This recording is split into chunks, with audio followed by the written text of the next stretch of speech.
está listo con nosotros Etienne Ragenberg Ceseña. Es biólogo por la UNAM, especializado en biología molecular con una maestría en ciencias bioquímicas, también por parte de la UNAM. Ha dirigido proyectos de investigación públicos y privados en conjunto con la UNAM y otras organizaciones, además de empresas en el sector privado en Chile y Nicaragua y México, así como empresas de talla mundial, líderes del sector primario. Ha impartido cursos, talleres, capacitaciones, conferencias, participaciones magistrales en México, en Nicaragua, en Chile y en Perú. El día de hoy, Etienne nos va a hablar sobre el manejo de la ecología microbiana en los estanques de camarón. Bienvenido, Etienne, adelante. Gracias. Gracias a todos, buenas tardes. Creo que la mejor noticia del día es que esta ya es la última. Entonces, bueno, intentaré ser lo más rápido que pueda, no prometo nada, pero para entrar directo en materia. Efectivamente, yo a lo que me dedico es a un área un poco olvidada dentro de todos estos esquemas de producción primaria, que es la ecología de los microorganismos. ¿Y por qué la ecología resulta interesante aquí? Curiosamente, porque la ecología es aquella rama de las ciencias que estudia las relaciones entre los organismos y justamente estos esquemas, como los estanques de producción camaronera, son el típico ejemplo de un esquema cerrado donde tenemos una serie de interacciones y que dependiendo de si esas interacciones funcionan bien o funcionan mal, digamos, depende para qué fines también, vamos a producir o no vamos a producir. Tomo ahí un poco la frase anterior, ¿no? Que decían los camarones están tristes o contentos. Me gusta, ¿no? Englobemos eso en están bien o están mal. Todos tenemos más o menos una idea, sin importar las razones puntuales y moleculares de cada cosa, sabemos más o menos si está bien o está mal. Pero entonces más bien me quise enfocar a qué nos puede enseñar la ecología como ciencia sobre vibrio. ¿Y por qué menciono aquí vibrio? Bueno, por un lado porque es algo que realmente es una enfermedad de importancia y por otro porque si les hablo solo de ecología todo el mundo se va a dormir, pero en cambio vibrio nos despierta a todos. Entonces hablemos un poquito de vibrio y cómo entender los principios de la ecología, de lo que está pasando ahí en ese esquema, nos puede ayudar, digo, a muchísimas cosas, pero yo me quise restringir a tres que me parece que son muy importantes y que tenemos que estar hablando más de ellas en este tipo de foros. Uno, ¿qué entendemos de la localización, del proceso y de la cantidad de vibrio?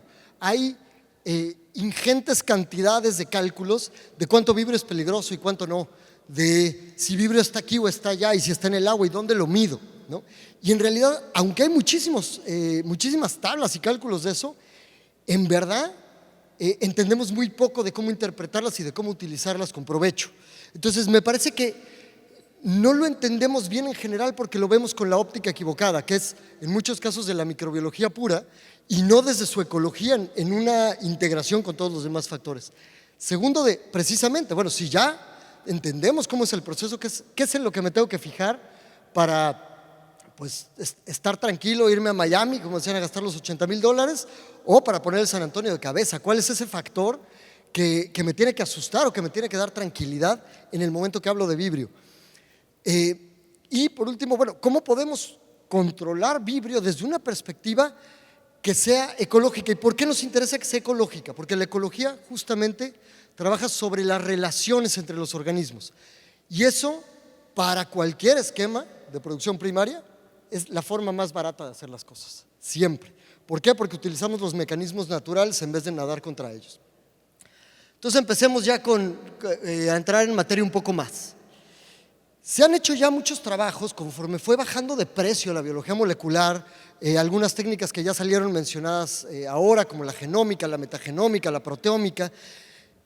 Se ha empezado a hacer un esfuerzo mucho más global de entender cuál es esa microbiota del estanque. ¿Por qué? Porque todos partíamos de una lógica.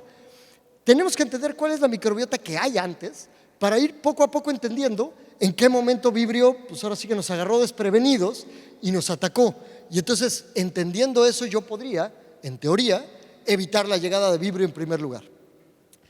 Y resulta muy interesante que en la inmensa mayoría de los estudios que se han hecho, resulta que vibrio está siempre, en todo momento.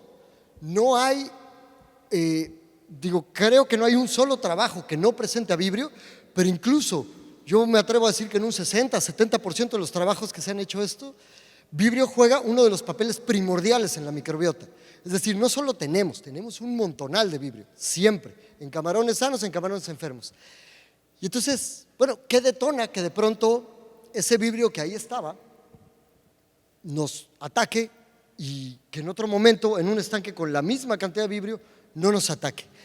Y por eso les pongo el caso de este bicho que está aquí, que es donde se empezó a estudiar el mecanismo de comunicación entre Vibrio. Este es un trabajo, el primer trabajo que se hizo sobre eso, que lo hizo una investigadora gringa, que se llama Bonnie Basler, sumamente brillante, y justo lo que ella ve es que este bicho se enciende con una luz más o menos como azul en las noches, que en las mañanas desaparece, lo cual tiene todo el sentido del mundo. En la noche está cazando, quiere con esta luz medio distraer a las presas, pero en el día, que se esconde en una cueva, pues no quiere tener una linterna encendida para avisarle a los depredadores. Entonces, empieza a estudiar genéticamente al bicho este y dice, bueno, ¿cómo es que emite la luz? Y resulta que no la emite él. La luz que está emitiendo la emite Vibrio, pero solo la emite en un momento particular del día. Entonces, ¿qué logró entender este bicho que nosotros no? Porque, digo, puede haber, pero no hay casos reportados de vibriosis en este animal. Lo que hace es que jala el Vibrio a una como bolsa interna, es un tejido epitelial que tiene por dentro, y lo empieza a acumular. Y ese Vibrio al cabo del día se va reproduciendo, y se va reproduciendo y se va duplicando, hasta que en la noche alcanza más o menos un estado poblacional que ya le permite, digamos, o que le permite sentir que ya está en una concentración particular, y en ese momento detona toda una cadena de eventos genéticos. Esa cadena de eventos genéticos es una medición de concentración pasada por un efector que al final pues, termina en una linterna en este caso. En otros casos, no tan gloriosos como este, termina en una patogenicidad. Todas las islas de patogenicidad, o al menos la gran mayoría de las islas de patogenicidad descritas en este tipo de bacterias, funcionan de esa manera. Todas siguen un esquema en el que la bacteria está midiendo su concentración en el medio y ahí detona, sea un ataque, sea una linterna o sea otro tipo de comportamiento. Pero entonces, lo que hace este animal es que escupe el Vibrio en la noche y, perdón, en el día, en la mañana. Escupe el Vibrio en la mañana y entonces, cuando Vibrio está en baja concentración, no emite luz. Simplemente se guarda tantito como para que se vaya reproduciendo y más o menos calcula, digo, lo hace con mucha precisión, que en la noche otra vez habrá la concentración suficiente para detonar la luz. Pero lo que tiene muy interesante esto es, Vibrio en realidad ese comportamiento solo lo tiene en ciertas condiciones, solamente cuando hay cierta cantidad.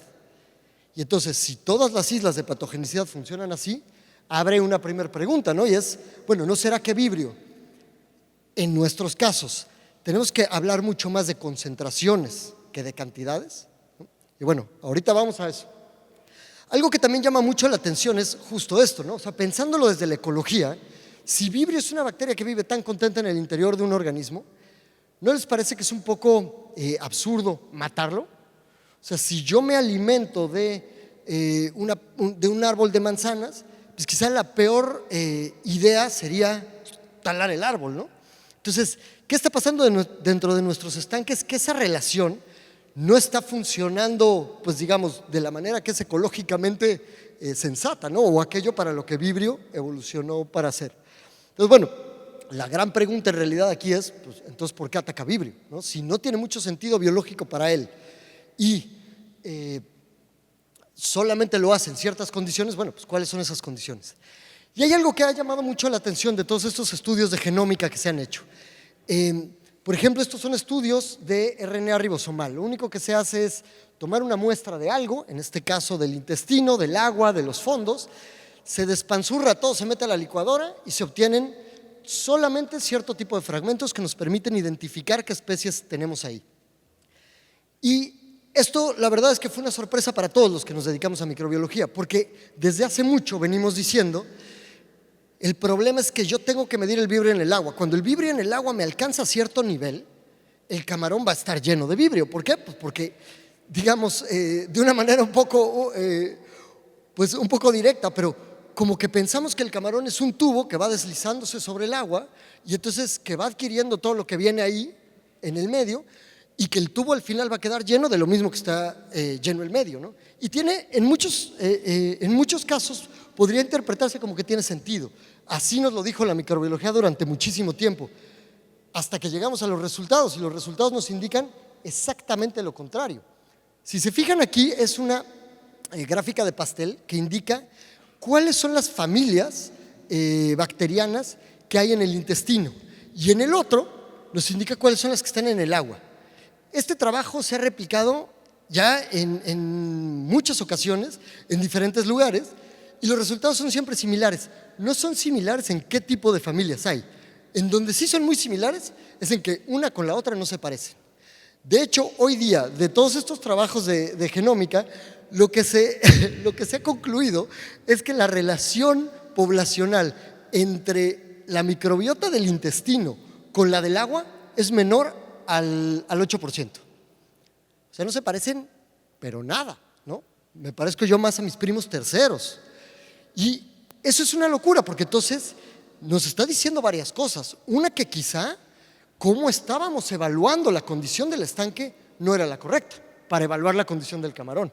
Otra, que me parece también muy relevante, es el camarón no es esta entidad inerte, no es un tubo de papel de baño que va deslizándose por ahí, sino que está haciendo una selección por algún mecanismo, que digo, hay una serie de mecanismos ya descritos en otros animales, en camarón mucho menos, pero está haciendo una selección buscando ciertas cosas que son las que quiere tener. Interesantemente, si se hace este estudio en camarones de cultivo y en camarones de bahía, más o menos tenemos lo mismo.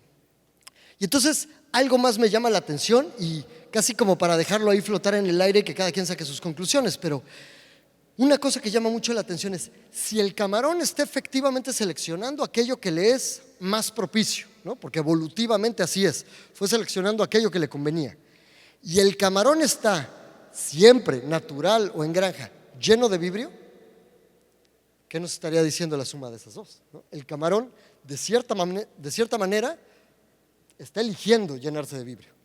Si hay una proporcionalidad efectiva de vibrio en el camarón inducida por el mismo camarón. Entonces nuestro problema, si lo pensamos desde esta lógica, no es que el camarón tenga vibrio, es porque el vibrio del camarón lo está atacando, si naturalmente siempre está lleno de vibrio. Entonces cambia un poco la perspectiva de la pregunta y cambia un poco la idea de cómo manejarlo, porque no es lo mismo tener un medio libre de que tener un comportamiento distinto de. No es lo mismo tener una casa llena de gatos que tener una casa llena de gatos salvajes, ¿no? El riesgo es muy diferente, pero no por la cantidad de gatos, sino por cómo se están comportando. Digo, interesantemente también hay ciertos elementos bacterianos que siempre están más o menos, pues o uno o el otro, vibrio, firmicutes, bacteroidetes, pero realmente eso es de menor relevancia, porque además en muchos casos son diferentes. Entonces, bueno, aquí está una gran pregunta, ¿no? Ya juntando como las cosas que vimos anteriormente. En primer lugar, ¿en qué nos fijamos? Si estamos hablando del camarón, nos tenemos que fijar en los fondos o en el agua. Evidentemente, pues cada quien ahí saca sus conclusiones, o el camarón va nadando y se va llenando de agua, o como el camarón pasa mucho tiempo en los fondos, entonces se va a llenar de los fondos. Resulta que de ninguno de los dos. Lo que sí es interesante es justo esto que les platicaba. Lo que va a estar haciendo la bacteria en todo momento, vibrio o cualquier otra, pero ahorita nos interesa mucho vibrio, es esta cosa, va a estar emitiendo una molécula que se llama autoinductor. Se llama así porque es una molécula que le ayuda a hacer un censo poblacional en todo momento. Cada bacteria avienta uno y todas las bacterias están captando cuántos hay. Y entonces en el momento que alcanzan cierta concentración, la bacteria sabe que alcanzó cierto umbral poblacional. Y ahí es donde detona todo lo demás. Una vez que eso sucede, la bacteria entra en un estado genéticamente muy distinto. La mayoría de estas bacterias, si bien tienen un genoma muy amplio que tenemos bien estudiado, no lo tienen activo siempre. Y es lógico, ¿no? Las bacterias no van a correr riesgos como atacar si no saben que tienen una buena probabilidad de ganar. Y entonces por eso necesitan estar midiendo un censo poblacional constante. Por eso el mecanismo, al final se le llamó quorum sensing, ¿no? Es como cuando se pide quórum para una votación. Solamente hasta que hay cierta concentración de bacteria, la bacteria toma esta función. En este caso muy particular, que les muestro aquí, es el sistema de iluminación, pero exactamente igual, se activan los genes para hacer biopelículas y los genes para las islas de patogenicidad. Y algo que es muy interesante es que en algunos casos donde hacemos unas perturbaciones mayúsculas en el agua, desgraciadamente esto no está probado en camarón, sino solamente en peces, pero cuando nosotros estamos queriendo acabar el vibrio de las aguas y de los fondos, lo que no nos estamos dando cuenta es que a veces es al revés. Los mismos peces, en este caso, están inoculando el vibrio de vuelta. El vibrio está dentro del intestino del pez en mayor concentración de lo que está fuera. Y eso, si nos vamos a las guías de metagenómica que se han hecho, bueno, aparentemente en camarón también es así. También tenemos más vibrio dentro que fuera, en prácticamente todo momento. Entonces, como les digo, planteo una serie de preguntas que creo que son bastante relevantes hoy día, sobre todo para cómo manejamos este tipo de enfermedades. Por un lado, si lo que queremos es acabar vibrio, pues la vamos a tener complicadísima. Pero además puede tener efectos secundarios que quizá no nos encanten. Si esa es la microbiota natural del camarón y se la quitamos, bueno, ya hay millones de experiencias, ahí se encontrarán en cualquier lado, de qué le pasa a los animales cuando les quitan su microbiota. Pues realmente no tienen la capacidad ni siquiera de digerir. Entonces, quizá no queremos barrer con vibrio. Y la otra es, bueno, nuevamente, y entonces, ¿cómo hacemos para que la relación con ese vibrio sea positiva y no sea patogénica, ¿no? Y eso justamente es donde la ecología empieza a dar respuestas, porque la ecología se dedica a esa relación. Entonces, si bien la microbiología nos puede decir que hay vibrio, ¿no? Y cómo es, y más o menos cómo se ve en las placas de Petri, y la biología molecular nos puede decir que de pronto el vibrio puede adquirir un gen que lo hace más patógeno, como ha pasado, y que se pega precisamente a estos sistemas que les he mencionado. La ecología es la que nos tiene que decir, bueno, ¿y cómo le hago para que a pesar de todos los pesares que no puedo controlar, pueda mantener una relación más o menos pues cordial con el vibrio, ¿no? Y entonces justamente, ¿qué es lo que les decía? Sabemos que la virulencia del vibrio responde a un quorum sensing, responde a una señal de concentración, ¿de acuerdo? Y luego sabemos que el intestino del camarón va a tener ese vibrio y lo va a tener en grandes cantidades, pero sobre todo y mucho más importante, en mucho más alta concentración. ¿Por qué? Porque en un estanque hay un factor de dilución. El vibrio puede estar nadando en el agua. En el intestino del camarón está todo pegado en un epitelio que es de una superficie muy, digamos, convolucionada, y entonces todas las bacterias van a estar ahí pegadas. Toda señal digamos que va a hacer eco dentro del intestino y se va a escuchar más. Entonces, nuestra alta concentración está ahí. ¿Cómo puedo hacer, en ese caso entonces, para pensar cómo bajar la concentración de esto? Mi problema es la concentración, mi problema es cuando se están hablando y se dan cuenta que son las únicas. Y de hecho, pues creo que la respuesta empieza ahí a marcarnos la ecología desde otra perspectiva. No se trata de tirar un antibiótico. Cuando yo tiro un antibiótico bajo la población, pero no así estoy cambiando la concentración forzosamente. ¿Por qué? Porque esa concentración se puede volver a ganar muy rápido. Lo que tengo que hacer, y es algo que quizá ya no es sorpresa para nadie, y sin embargo se ha incorporado muy poco en los sistemas de producción, es generar diversidad. ¿Por qué? Porque si yo tengo un espacio que está ocupado, pero está ocupado por diferentes especies, el mensaje de autoinducción, como el nombre lo indica, es de autoinducción, solamente induce a la misma especie. Digo, sí hay una cierta conversación entre especies, pero en general Vibrio va a activar a Vibrio, y Pseudomonas va a activar a Pseudomonas, y Bacillus va a activar a Bacillus. Entonces, si yo genero una mayor concentración, lo que hago es generar una mayor, digamos, diversidad de mensajes. Concentración, diversidad. Lo que yo busco es que no sea puro vibrio.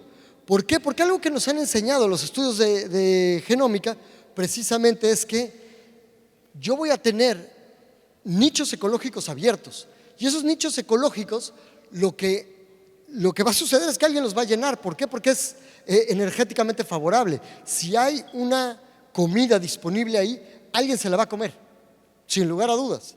Y entonces no importa qué tanto yo quiera alterar eso, siempre va a llegar alguien y se la va a comer.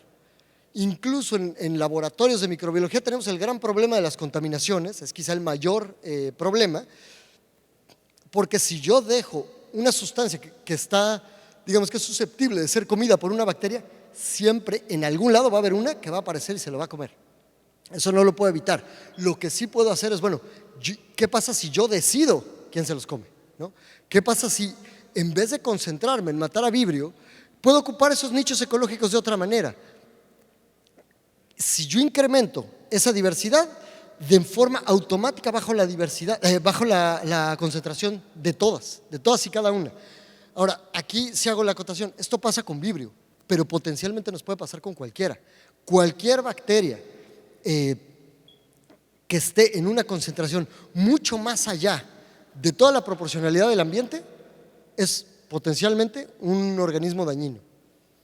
Finalmente todos hablamos del desbalance de los sistemas y tal, eso es tal cual. En el momento que yo tengo un organismo, el que sea, pueden ser conejos, como en el caso de Australia, ¿no? Que devastaron todo, pueden ser vibrios, como en nuestro caso, pero puede ser el que gusten y manden. Si yo tengo un organismo en exceso, me va a causar definitivamente un daño a todo lo demás. Y en el momento que me daña todo lo demás, ahí sí empiezo a tener problemas incluso para calcular los demás factores que puedo hacer matemáticamente mucho mejor, como recién nos acaban de platicar. El oxígeno tenemos mucha más manera de controlarlo porque es una entidad inerte y sin embargo, ante estos desbalances, todos los demás cálculos se me van a alterar en mayor o menor medida, ¿no?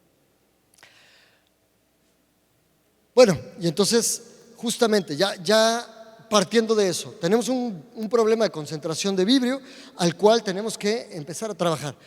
Pero algo que nos ha pasado y donde creo que también radica parte de que esta información llegue tan tarde, después de tanto tiempo que tenemos de conocer a vibrio, apenas ahora nos estamos preguntando estas cosas, hay que recordar que los monitoreos que hacemos en microbiología, estamos monitoreando algo que nuestros sentidos no alcanzan a ver. Entonces, tenemos que usar medios muchas veces indirectos. Digo, si hay métodos directos, obviamente, pero no son muy viables para llevar un microscopio electrónico a las granjas, ¿no? Pero entonces, siempre tenemos que saber que estamos viendo un pedacito de la realidad, no hay de otra. Nunca nos va a alcanzar la capacidad, estamos lejísimos, de hecho, en microbiología, de tener la capacidad de mapear todo un entorno. Entonces tenemos que ver un pedacito, pero si solamente vamos a ver un pedacito, si solamente vamos a ver a través de una cerradura, ¿qué pedacito es el que decidimos ver? ¿Y cómo lo vamos a interpretar? ¿No? Y esa es una pregunta que creo que en el caso de vibrio es muy relevante, porque si se fijan, mucha de la información que tenemos de vibrio ha venido de ensayos de plaqueo, ¿no? Tomamos una muestra de agua, o en algunos casos una muestra de sedimento, lo pasamos a un medio de cultivo, que prácticamente son dos, Cromagar, TCBS, ambos son obras maestras de la microbiología, no se malentienda, o sea, ambos son realmente instrumentos poderosísimos. Sin embargo, son instrumentos poderosísimos que nos marcan un pedacito de la realidad. Y aquí les pongo un ejemplo. Si yo les pidiera que hicieran una inversión fuerte para cualquier cosa que no sea vibrio, me falla la creatividad en eso, pero yo les pido que inviertan mucho en un caballo que va a ganar. Y les digo, estoy segurísimo de que este caballo gana en un margen de seguridad enorme. Apuéstenle todo su capital a este caballo porque estoy 20% seguro de que gana. Pues nadie lo haría realmente. Nadie podría tomar una decisión con ese pequeño porcentaje de probabilidad. Ahora, ¿qué pasa si lo trasladamos a los medios de cultivo? ¿No? Si yo les dijera, necesitamos cambiar el esquema de manejo de vibrio porque estamos teniendo una señal muy fuerte en TCBS. Lo acabo de monitorear en el agua y resulta que, como no me da tiempo, que es algo muy común en las granjas, no me da tiempo de hacer las repeticiones propias, las diluciones correctas, entonces tomo el agua, la tiro al medio de cultivo y me espero a ver qué crece. Y cuando me crece, cuento los puntitos, lo multiplico por un factor de magnitud gigantesco y entonces de estos puntitos concluyo que tengo 17,000 millones de vibrios en el estanque.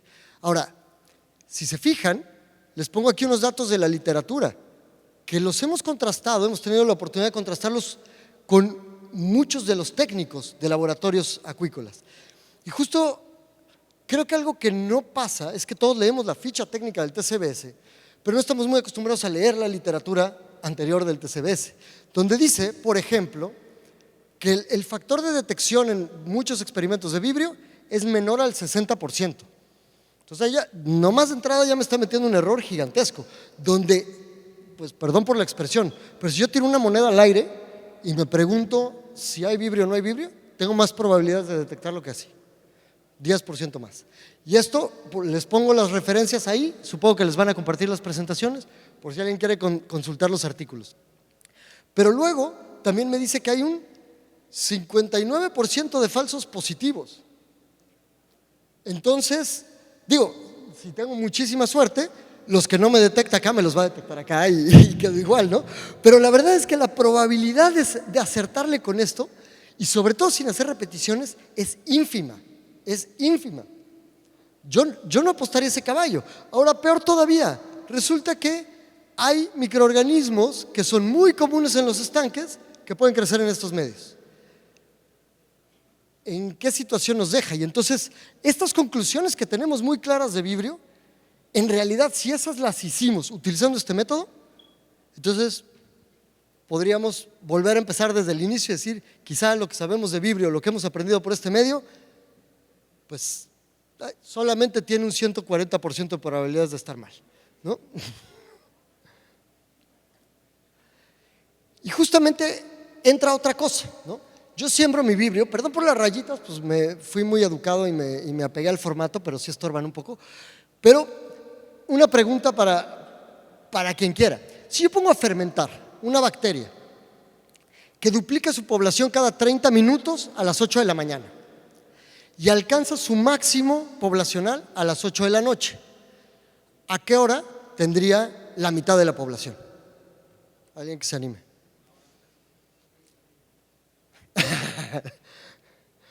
Sí, digo, la percepción es, prácticamente todo el mundo va a decir, pues a la mitad del camino, ¿no? ¿Por qué? Pues si empecé a las 8 de la mañana y a las 8 de la noche tengo el máximo y la bacteria va creciendo, entonces querría decir que a la mitad del tiempo tengo la mitad de la población bacteriana. Digo, va la otra pregunta, ¿a qué hora alcanza el 10% del total?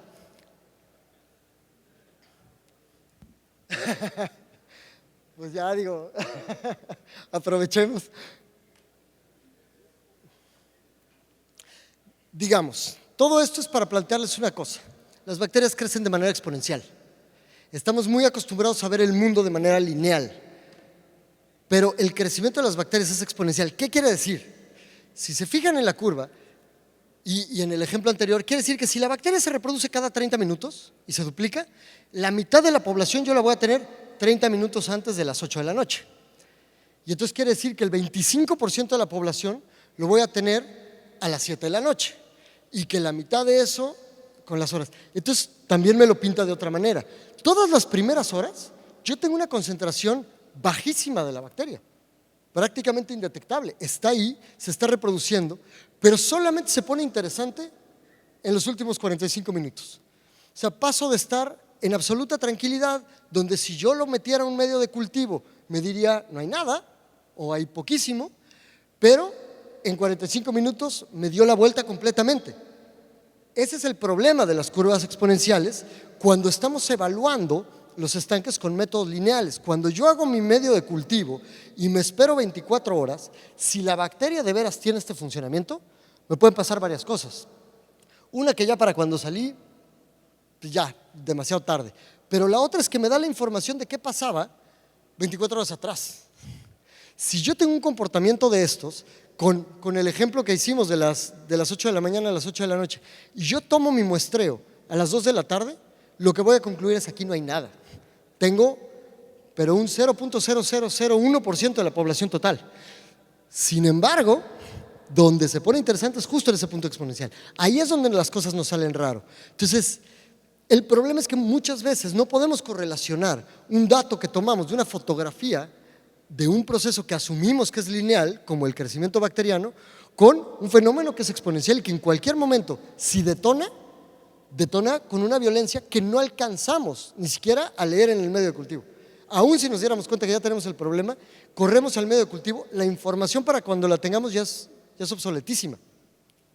Entonces, eso hay que tener cuidado, ¿no? Porque es querer evaluar con un instrumento que no es querer ver las estrellas con un microscopio de pronto, ¿no?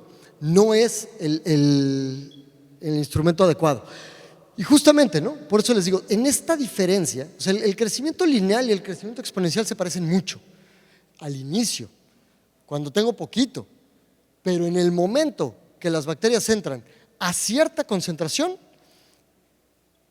el fenómeno cambia mucho. Ahora, si nos acordamos que todo el quorum sensing y toda la patogenicidad ocurre acá, en altas concentraciones, pues todo se va pegando, ¿no? Entonces quiere decir que estamos obteniendo muchísima información y evaluando con mucha recurrencia una parte del fenómeno que no tiene mayor consecuencia y que nos estamos perdiendo toda la conclusión de la película, ¿no?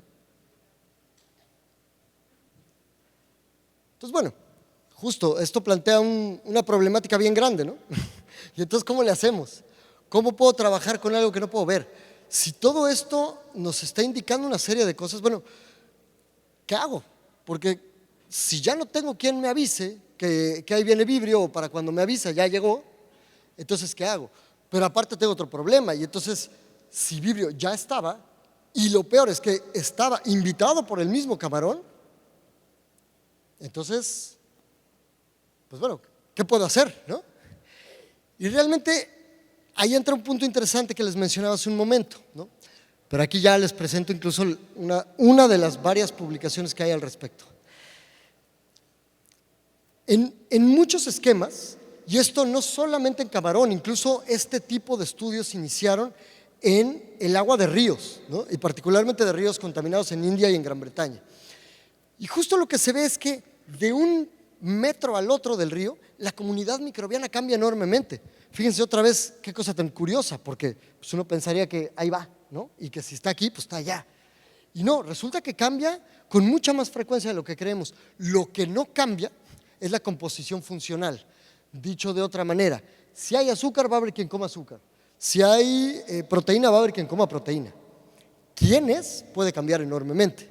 Pero que siempre va a haber uno, sí va a haber. Entonces, la dinámica funcional principal, digamos, ecológica, esa no la puedo cambiar. La funcionalidad ecológica no la puedo cambiar. Lo que sí puedo cambiar es todo lo demás, todo lo que deriva de ella.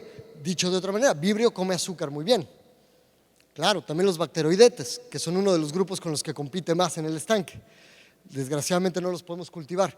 Pero si alguien se va a comer el azúcar, ¿quién prefiero que sea? No, pues el que no sea Vibrio, ¿no? Sin alterar en ningún momento o sin querer alterar la dinámica poblacional, la funcionalidad del entorno, porque eso, señoras y señores, es imposible. Estoy queriendo remar contracorriente en el río más vasto del mundo.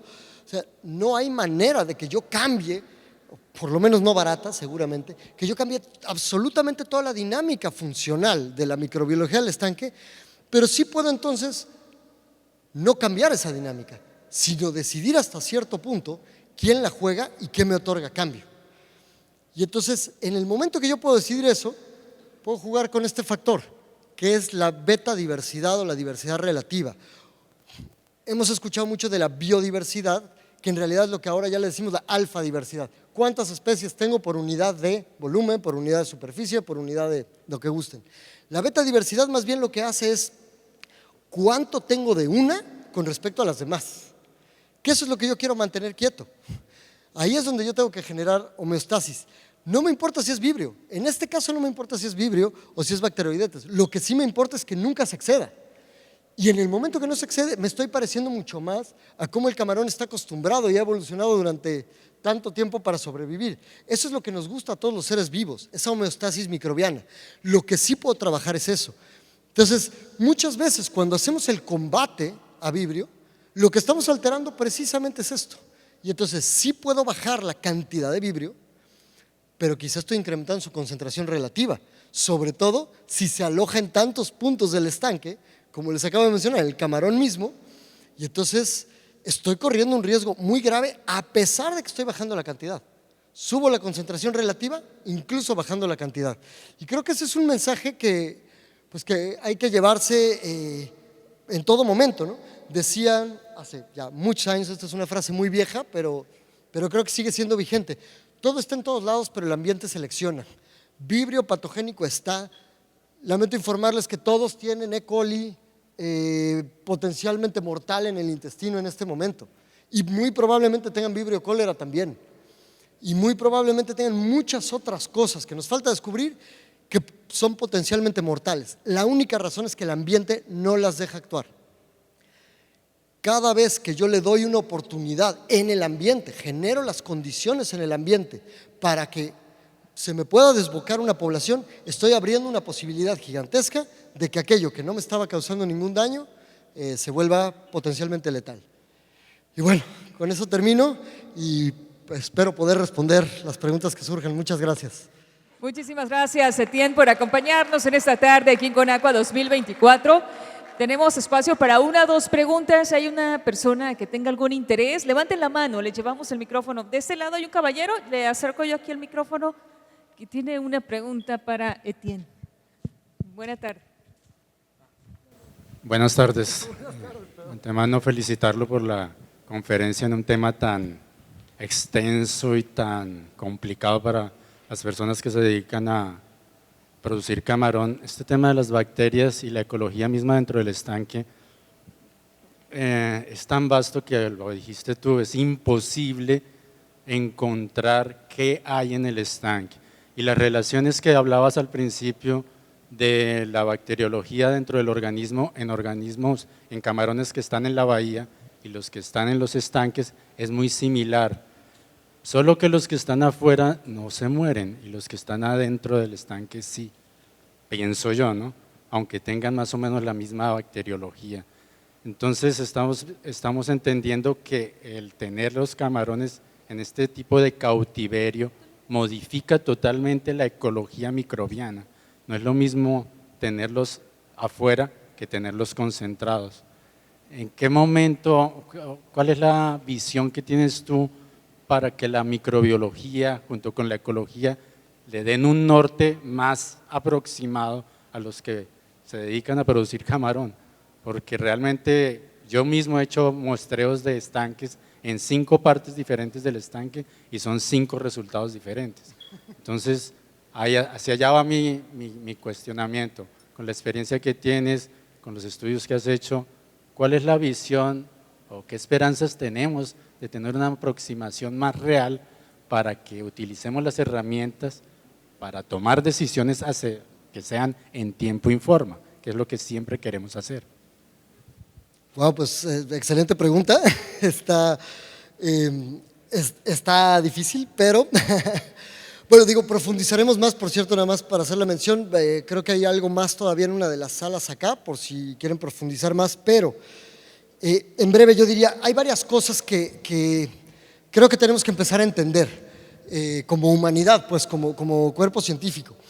Creo que una es, no estamos pudiendo conocerlo todo, y cuanto más técnicas y más desarrollos tenemos que nos permitan conocer más nos damos cuenta de lo poco que conocemos.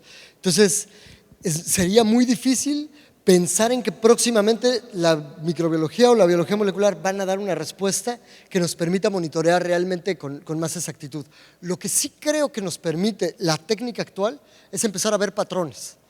Y son esos patrones los que nos deben indicar para dónde ir. Si bien no podemos tener una, precisión milimétrica de qué especies, qué bacterias, en qué concentraciones, lo que sí podemos saber y que ya, ha estado muy probado tanto en México como en otros países es cuanto más diversidad tenga, menos riesgo tengo de generar una enfermedad, la que sea. En un ejemplo muy bueno que se hizo en Estados Unidos, lo que hicieron fue probar la hipótesis de una manera bastante, pues diría yo, arriesgada, ¿no? Lo bueno es que tienen mucho presupuesto para investigación. Entonces, en varios esquemas diferentes, agrícolas, acuícolas, lo que hicieron fue probar el patógeno junto con una población también muy diversa de un patógeno similar. Entonces, el caso que fue más sonado en eso fue en plantas con una enfermedad de raíces. Y entonces decíamos, bueno, si el patógeno para raíces es esta, ¿qué pasa si yo pongo otros 8 patógenos de la misma familia, del mismo género, pero que difieren genéticamente un poquito? Y lo que resultó al final es que ninguno enfermó a la planta. Como ese ejemplo ha habido muchos digo, sobre todo se ha estudiado en sistemas digestivos de mamíferos, pero creo que es equivalente en todos los animales. Sí se ha visto que hay una correlación muy directa entre cuánta diversidad tengo y qué riesgo tengo. Lo que sí puedo manejar es eso. Muy difícilmente, en lo próximo por lo menos, pueda yo tener certeza de qué tengo. Lo que sí puedo saber es qué diversidad tengo con cierta facilidad. Lo que pasa es que también mucho de lo que hacemos en microbiología, si se fijan, son los medios axénicos, que son los que siguen los postulados de Koch, que son básicamente, pues yo tengo que aislar un microorganismo. Y entonces prácticamente siempre que nos llevamos una muestra al laboratorio, la primer chamba es aislémoslo. Pero ¿qué pasa si lo hacemos al contrario? En vez de aislarlo, veamos qué hay en ese medio.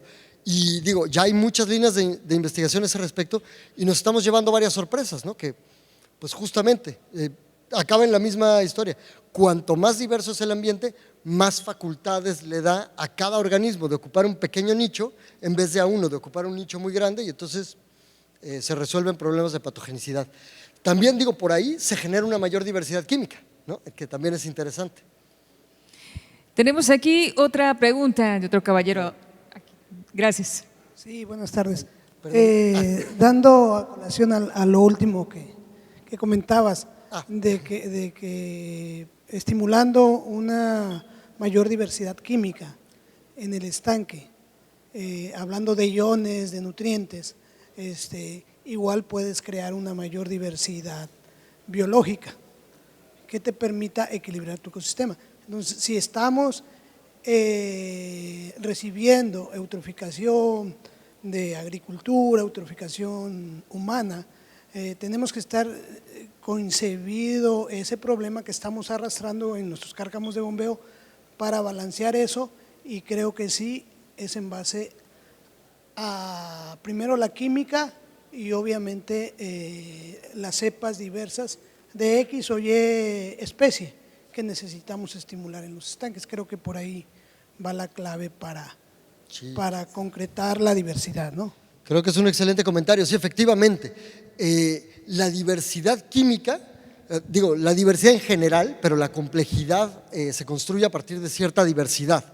Y entonces, cuanto más tengamos, más construimos este sistema. Ahora, también es cierto que la complejidad funciona, digamos, en pasos, son escalas, que son un nivel de complejidad que alcanza cierto volumen que le permite generar un proceso emergente, como se dice formalmente. Ese proceso emergente nos da un segundo nivel de diversidad. Por ejemplo, si tenemos una diversidad química, nos permite generar una diversidad microbiológica que a su vez nos permite una diversidad de animales más grandes, etc. Lo que sí es cierto es que esa evolución que yo tengo también la puedo resetear y regresar al inicio. Ahí es donde, por ejemplo, hay que tener mucho cuidado con los recambios. ¿Qué tanto los recambios me están ayudando a bajar mi cantidad de vibrio, pero a costa de perder toda la diversidad y complejidad que tenía en el ambiente? Y que tanto realmente pues, son una medida necesaria, ¿no? Justamente creo que por eso partir de las bases teóricas adecuadas nos permite cambiar las prácticas de manejo. Pero sí, muchas gracias. Vamos con otra pregunta de este lado. Adelante. Hola Tien. Mira nomás. Oye. Qué gusto. Compañero mío Oye, ¿por qué la necesidad de estigmatizar a Vibrio? O sea, miles de millones de años que tiene el camarón viviendo ahí. Vibrio es parte de la fauna natural de la microbiota del camarón. Vibrio tiene que existir y va a seguir existiendo. En el momento en que eliminemos Vibrio, vamos a tener un broncón, porque Vibrio es parte natural. Entonces, porque incluso hay vibrios que son probióticos, o sea, no todos los vibrios son malos, hay vibrios probióticos. Entonces, ¿por qué esa necesidad de seguir estimulando la necedad de eliminar a Vibrio del sistema cuando por miles de millones de años ha estado ahí? Sí, o sea, yo creo que justamente este tipo de información donde si el camarón está seleccionando vivir con Vibrio, nos está diciendo un mensaje bastante importante. Coincido plenamente contigo, creo que justo el camino es hacia allá, ¿no? Dejemos de ver a Vibrio pero a cualquier otra. O sea, por eso les decía lo de la E. coli y lo de todo esto. O sea, cualquiera de estas especies puede ser tan mala como la queramos hacer de acuerdo al ambiente que le demos. Pero coincido plenamente, no tendríamos que estigmatizar a Vibrio, al contrario, tendríamos que empezar a entender pues como parte de ese todo que incluso permite que el camarón sea camarón, porque vibrio llegó antes, ¿no? Incluso. Pero sí, muy de acuerdo. Muchísimas gracias. De esta manera culminamos con este tiempo de preguntas y respuestas. Agradecerte, Tien, que nos hayas acompañado el día de hoy. Tenemos para ti un pequeño presente de parte de Conagua en agradecimiento por acompañarnos aquí en Los Mochis, Sinaloa, México, en este ciclo de conferencias. Muchas felicidades.